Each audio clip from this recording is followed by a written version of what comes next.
السلام عليكم. ترحبوا بكم في قناة فيزياء سعيد العصادي. Donc pour cette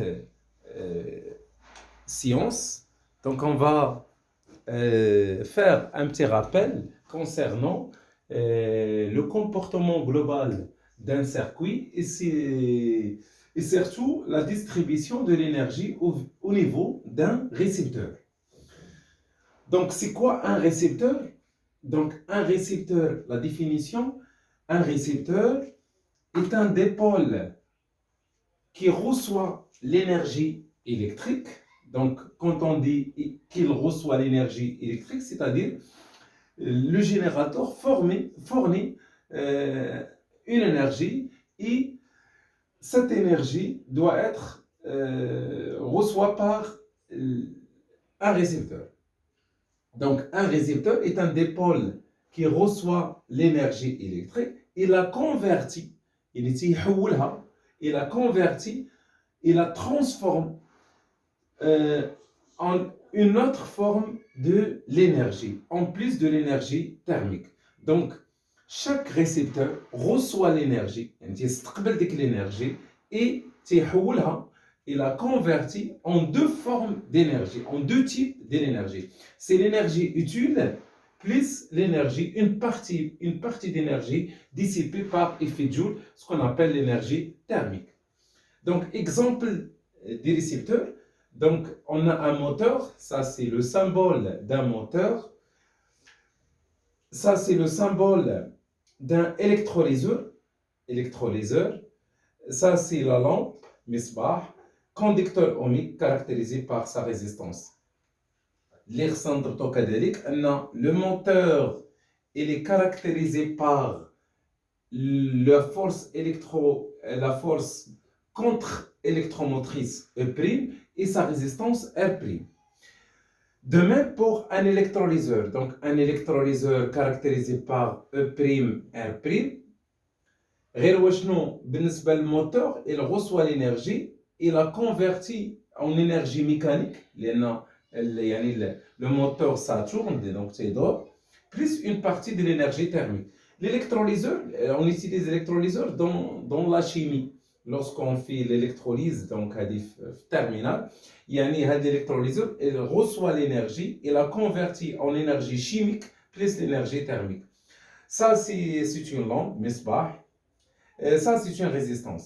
Et notez bien que toujours pour un récepteur, on a la convention récepteur, c'est-à-dire le courant, lorsque le courant passe de A vers B, la tension toujours de sens opposé. Ça, c'est la tension UAB.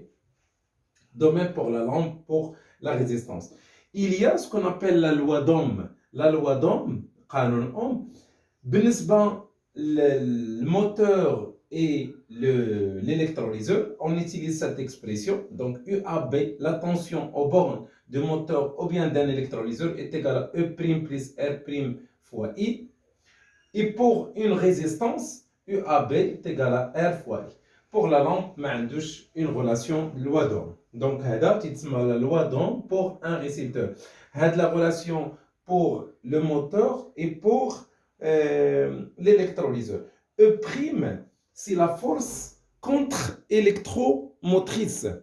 La force contre-électromotrice, c'est la tension minimale pour que le récepteur يخدم. Lorsque le I est égal à 0. Donc, UAB, c'est la tension. E', c'est la tension UAB lorsque I est égal à 0. Voilà, et on a كيفاش نحسبوا هاد les énergies. Donc l'énergie reçue par un récepteur avec le là. Donc on le symbole par WR. WR c'est l'énergie est égal à UAB fois I fois delta T. Delta T c'est la durée. L'énergie utile est égale à E' I fois delta T. L'énergie utile pour le moteur c'est l'énergie mécanique. Pour l'électrolyseur c'est une énergie chimique. L'énergie thermique, ou bien l'énergie de Joule, dissipée par effet Joule, c'est R au carré delta T. Mais notez que pour une résistance, toute l'énergie est dissipée par effet Joule. Donc, la résistance, transforme l'énergie électrique en énergie de chaleur. Et on a le rendement. Le rendement, ou le mardoud. Le rendement, c'est WR, c'est l'énergie, plutôt c'est l'inverse. Donc je m'excuse, Naya. C'est l'énergie utile divisée par l'énergie reçue. Donc c'est l'énergie utile divisée par l'énergie reçue. Donc, ou bien c'est E' divisé par RAB, toujours le rendement inférieur ou égal à 1 et souvent inférieur à 1. Et exprimé en pourcentage.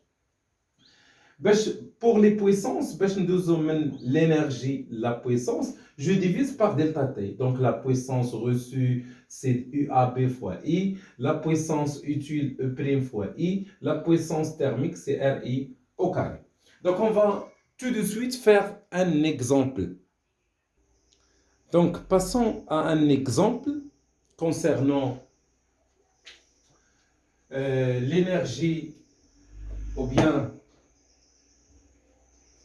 la distribution de l'énergie au niveau d'un récepteur. Donc, on considère un moteur de force électromotrice E' est égal à 4 volts et de résistance R' est égal à 2 ohms, parcouru par un courant d'intensité est égal à 1 ampère pendant 30 minutes.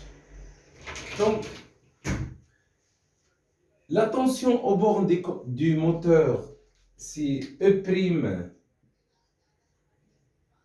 plus R' fois I est égal à 6 volts, si on fait l'application numérique. L'énergie reçue par ce moteur est égale à UAB fois I fois delta T. Donc, comme application numérique, mais on a delta T par minute. Donc, on doit convertir cette durée en secondes. Donc, on multiplie par 60. Voilà, joule, l'énergie, joule, et la puissance, watt. L'énergie utile, E' fois I fois delta T, donc en joule. L'énergie thermique, l'énergie dissipée par effet joule, c'est R' I au carré fois delta T. Et le rendement, noté ρ, est égal à l'énergie utile divisé par l'énergie reçue. Voilà.